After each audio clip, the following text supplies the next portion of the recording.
Mamadou Diouf est de ces Sénégalais qui ont longtemps fait valoir leur expertise dans le domaine des hydrocarbures. L'ancien pensionnaire du Prytanée militaire de Saint-Louis totalise 17 ans d'expérience acquise un peu partout dans le monde. J'ai une formation d'ingénieur de base, ingénieur en mécanique des fluides et thermodynamique. J'ai fait un peu de tout. J'ai commencé au process, qui était ma formation de base liée à la mécanique des fluides, avant de faire quelques années en opération sur un site pétrolier, plutôt gazier d'ailleurs, en mer du Nord, où j'ai passé 2 ans, avant de me rejoindre des équipes qui s'occupent plutôt de projets de développement.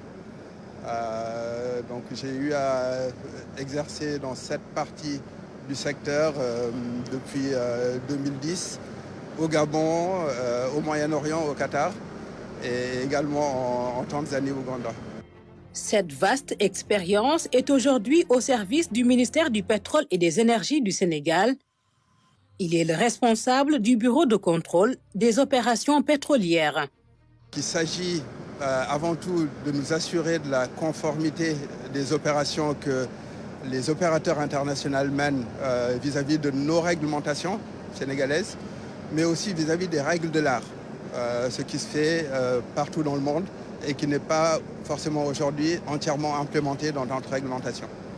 Ce bureau est logé à la direction des hydrocarbures, une direction sous la coupe d'un autre expert venu renforcer le ministère. J'ai rejoint le ministère du Pétrole et des Énergies depuis 4 ans. Donc d'abord en tant que conseiller technique en charge des aspects économiques et stratégiques. Je suis à la tête de cette direction depuis le mois de mai 2022, donc en remplacement de mon collègue Thierno Seydouli, qui a rejoint Petrosen.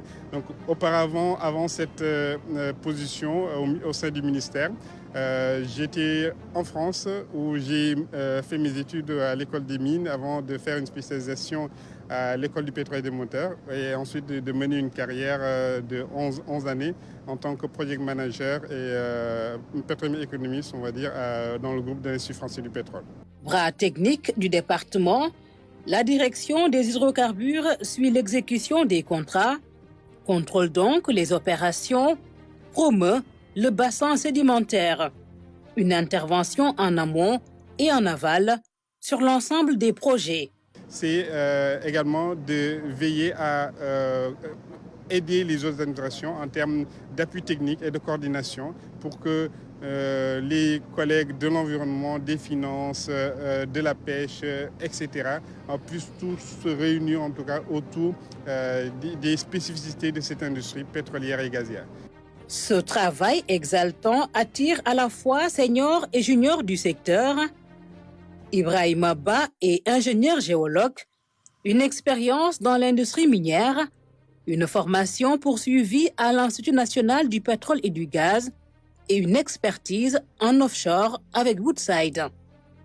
Bien outillé pour répondre à l'appel de la nation.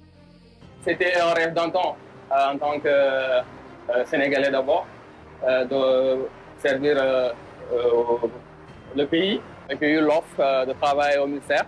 Je n'ai pas du tout hésité et là, je m'épanouis et voilà, je suis impliqué dans ce qui se passe dans le pays. J'ai commencé avec le projet de Sangomar, avec l'opérateur Woodside. Et là, présentement, au niveau de la direction des hydrocarbures, je suis le point focal du projet de Sangomar. Et ils sont nombreux, ces jeunes talents qui donnent de l'énergie au ministère du pétrole. Rougiatou Kamara est formé à l'Institut des sciences de la Terre de l'UCAD. L'ingénieur géologue a servi à Petrosen avant de rejoindre le ministère du pétrole où elle suit des projets majeurs. J'ai été détachée au ministère, notamment au secrétariat permanent à l'énergie en tant qu'experte hydrocarbures, chargée de faire le suivi des projets, notamment GTIA, il y a Carteranga, Sangomar, il y a également le RGS, Réseau gazier du Sénégal. Ils sont tous représentatifs des nombreux profils qui composent les ressources humaines du secteur des hydrocarbures. Ensemble, ils constituent de véritables sentinelles. Le bureau de contrôle aura, par exemple, la délicate mission de s'assurer du comptage exact des quantités de pétrole et de gaz vendues. On s'assure que les systèmes de comptage sont de la dernière technologie de pointe, avec la précision la meilleure aujourd'hui, et une calibration qui est faite avant utilisation, mais aussi en cours d'utilisation de manière régulière. On sait par expérience d'autres pays africains les pièges à éviter et ce qu'il faut comme ressources notamment, aussi bien humaines que matérielles, logistiques, pour pouvoir être complètement indépendant des opérateurs et pouvoir exercer ces activités de contrôle au moment opportun. C'est en 2014 que le Sénégal a découvert les réserves pétrolières et gazières aujourd'hui en phase d'exploitation. Un travail d'initié que devront suivre, pour le compte de la nation, ses ressources humaines hautement qualifiées.